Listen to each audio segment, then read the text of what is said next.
الحمد للہ وکفا والصلاة والسلام علی سید الانبیاء۔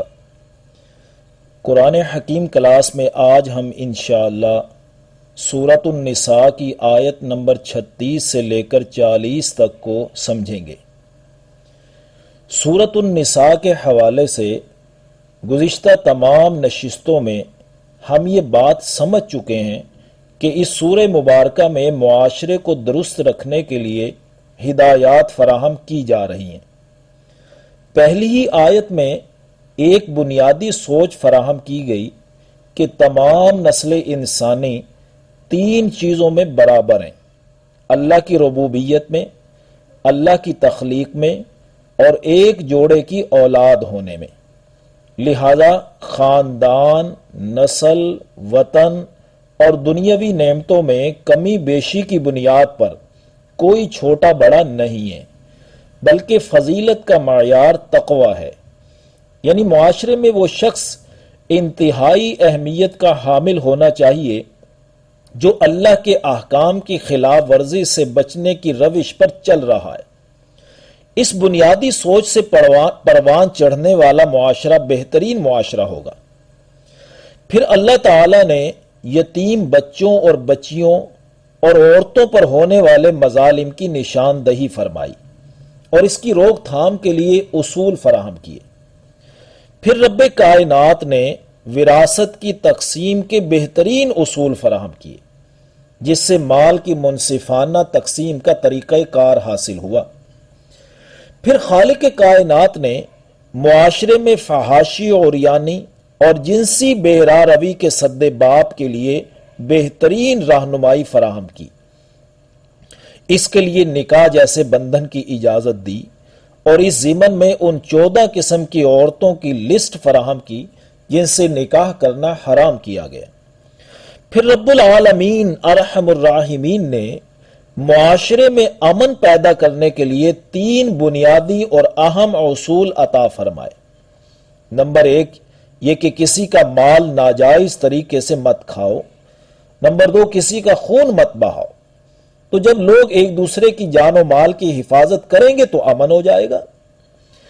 اور تیسرا اصول یہ ہے کہ اللہ تعالیٰ نے دنیا میں جو انسانوں کو ایک دوسرے پر فضیلتیں دے رکھی ہیں اس سے ہمیں احساس کمتری اور احساس برتری کا شکار نہیں ہونا چاہیے۔ اس اصول پر عمل کریں گے نا تو نہ حسد کے جذبات ابھریں گے اور نہ ہی تکبر کے جذبات پیدا ہوں گے، تو یوں معاشرہ امن و آشتی کا گہوارہ بن جائے گا۔ پھر مرد و عورت کے خالق سے ہمیں یہ رہنمائی بھی تو حاصل ہوئی تھی کہ مرد و عورت کی ذمہ داریوں کے میدان الگ الگ ہیں، دونوں کو ایک دوسرے کے میدان میں نہیں گھسنا چاہیے، دونوں کو اپنی اپنی ذمہ داریوں کی ادائیگی کے لیے کوشاں رہنا چاہیے۔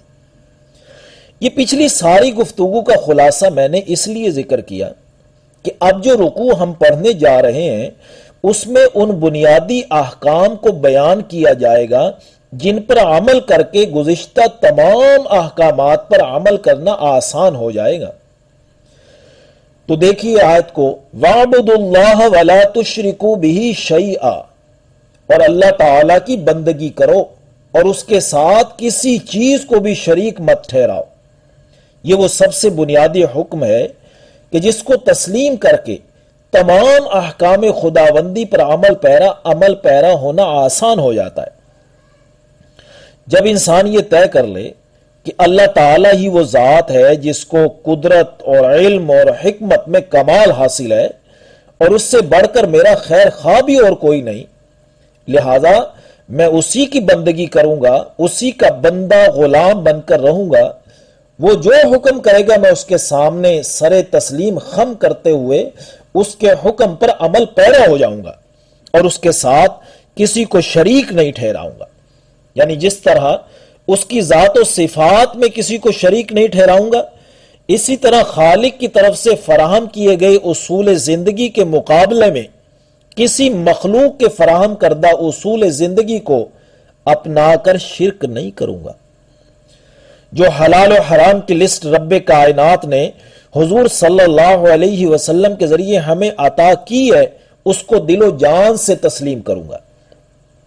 تو یہ وہ بنیادی سوچ ہوگی جس کی بنا پر تمام احکام خداوندی پر عمل پیرا ہونا نہ صرف آسان ہو جائے گا بلکہ اس کے خلاف ورزی کرنا نہایت مشکل ہو جائے گا۔ آگے فرمایا وَبِالْوَالِدَيْنِ احسانا، اور والدین کے ساتھ حسن سلوک کرو۔ قرآن میں 4 مقامات ایسے ہیں جہاں اللہ کے حق کے ساتھ والدین کے حق کا تذکرہ ہے۔ یہ والدین وہ ہستیاں ہیں جنہوں نے اپنی جان، اپنا مال اور اپنی صلاحیتیں اپنی اولاد کو پروان چڑھانے میں کھپا دی ہیں۔ اب ان کی جسمانی قوتیں اور صلاحیتیں کمزور پڑ گئی ہیں۔ اولاد اگر ان کے ساتھ حسن سلوک نہیں کرے گی، ان کا احترام ملحوظ خاطر نہیں رکھے گی، ان پر اپنا مال نہیں خرچ کرے گی، ان کی خدمت گزار نہیں بنے گی، تو جو والدین جیسے محسن شخصیات کے ساتھ حسن سلوک نہیں کر سکتا، وہ بھلا بقیہ افراد کے ساتھ حسن سلوک کرے گا؟ اس کیفیت کو لوگ بھی بڑی اچھی طرح سمجھتے ہیں۔ وہ کہتے ہیں جو اپنے ماں باپ کا نہ بن سکا وہ میرا کیا بنے گا؟ بہرحال والدین کے ساتھ حسن سلوک کرے اور پھر اس حسن سلوک کے سلسلے کو وسیع کرتا چلا جائے۔ وَبِذِي الْقُرْبَى وَالْيَتَامَى وَالْمَسَاكِينِ، اور قرابت داروں، یتیموں اور مساکین کے ساتھ حسن سلوک کرے۔ وَالْجَارِ ذِي الْقُرْبَى وَالْجَارِ الْجُنُبِ، اور قریب والے ہمسائے اور اجنبی ہمسائے کے ساتھ بھی حسن سلوک کرے، یعنی تمہارے گھر کے قریب والا ہمسایہ ہو یا دور والا، سب کے ساتھ حسن سلوک کرو۔ وَالصَّاحِبِ بِالْجَنبِ وَابْنِ السَّبِيلِ، اور ہم مجلس اور مسافر کے ساتھ، یعنی اگر کوئی کچھ دیر کے لیے کسی مجلس یا سفر میں ساتھ بیٹھا ہے اس کے ساتھ بھی حسن سلوک کرو، یہ کم از کم اتنا ہو کہ آپ کی وجہ سے کسی کو تکلیف نہ پہنچے۔ وَمَا مَلَكَتْ أَيْمَانُكُمْ، اور وہ جو تمہارے اپنے ہاتھوں کے مال ہیں، یعنی غلام، لونڈیاں وغیرہ، تو ہمیں اپنے ملازموں اور نوکروں کے ساتھ بھی حسن سلوک کرنا چاہیے۔ اللہ تعالیٰ نے ان سب کے ساتھ حسن سلوک کرنے کا حکم دیا اور دین اسلام نے ان سب کے حقوق مقرر فرما دیے۔ اب جو لوگ ان حقوق کو ادا نہیں کرتے، اس کی ایک وجہ تو یہ ہو سکتی ہے کہ ان لوگوں کے مزاج میں تکبر ہے کہ وہ کسی کو خاطر میں نہیں لاتے، اس لیے آگے فرمایا ان اللہ لا يحب من کان مختالا فخورا، بے شک اللہ تعالیٰ ایسے لوگوں سے محبت نہیں کرتا جو خود کو بڑا سمجھتے ہیں اور زبان سے شیخی بگاڑتے ہیں،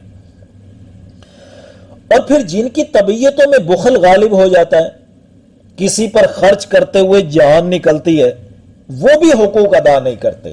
اس لیے آگے فرمایا الذین یبخلون ویأمرون الناس بالبخل، جو خود بھی بخل کرتے ہیں اور دوسروں کو بھی بخل کرنا سکھاتے ہیں۔ وَيَكْتُمُونَ مَا آتَاهُمُ اللَّهُ مِنْ فَضْلِهِ، اور چھپاتے ہیں اس کو جو اللہ نے انہیں اپنے فضل سے دیا ہے، اس مال و دولت کو چھپا کے اور سینت سینت کے رکھتے ہیں، بخل کرتے ہیں۔ وَآتَدْنَا لِلْكَافِرِينَ عَذَابًا مُهِينًا، اور ہم نے ایسے ناشکروں کے لیے اہانت آمیز سزا تیار کر رکھی ہے، تو ان سے بھی اللہ محبت نہیں کرتا۔ اب حقوق کو ادا نہ کرنے کی تیسری وجہ یہ بھی ہو سکتی ہے کہ جن لوگوں کو نمود و نمائش اور ریاکاری کی عادت پڑ جائے تو جہاں کوئی نمائش ہوگی وہاں تو خرچ کریں گے، اور جہاں نمائش نہ ہوگی وہاں خرچ نہیں کریں گے۔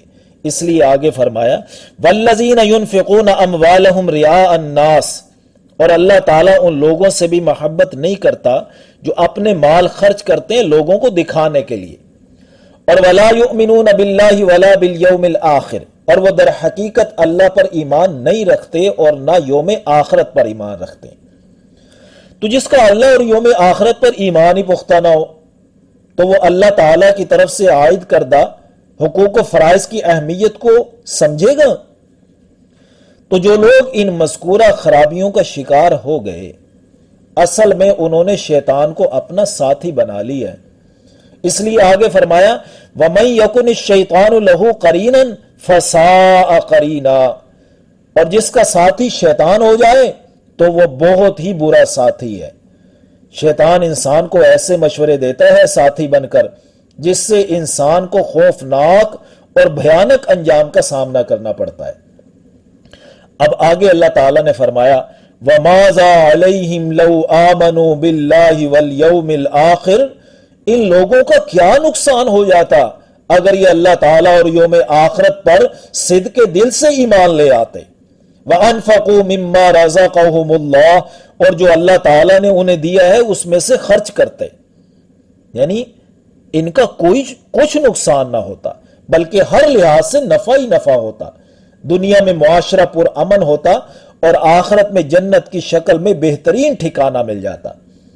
وَكَانَ اللَّهُ بِهِمْ عَلِيمًا، اور اللہ کو ان کی خوب خبر ہے، وہ انسانوں کے ذرہ بھر اعمال کو بھی جانتا ہے، لہذا فرمایا ان اللہ لا یظلم مثقال ذرۃ، بے شک اللہ تعالی ذرہ برابر بھی کسی پر ظلم نہیں کریں گے۔ وَإِن تَكُ حَسَنَةً يُضَاعِفْهَا، اور اگر ہوگی ایک نیکی تو اس سے کئی گنا بڑھا دے گا اللہ تعالی۔ وَيُؤْتِ مِن لَّدُنْهُ أَجْرًا عَظِيمًا، اور مزید اپنے پاس سے اجر عظیم عطا فرمائے گا۔ تو ہمیں اللہ ہی کے وعدوں پر پختہ یقین ہونا چاہیے، اس پختہ یقین کے ساتھ ہی اللہ تعالی ہمیں تمام حقوق و فرائض ادا کرنے کی توفیق نصیب فرمائے، آمین یا رب العالمین۔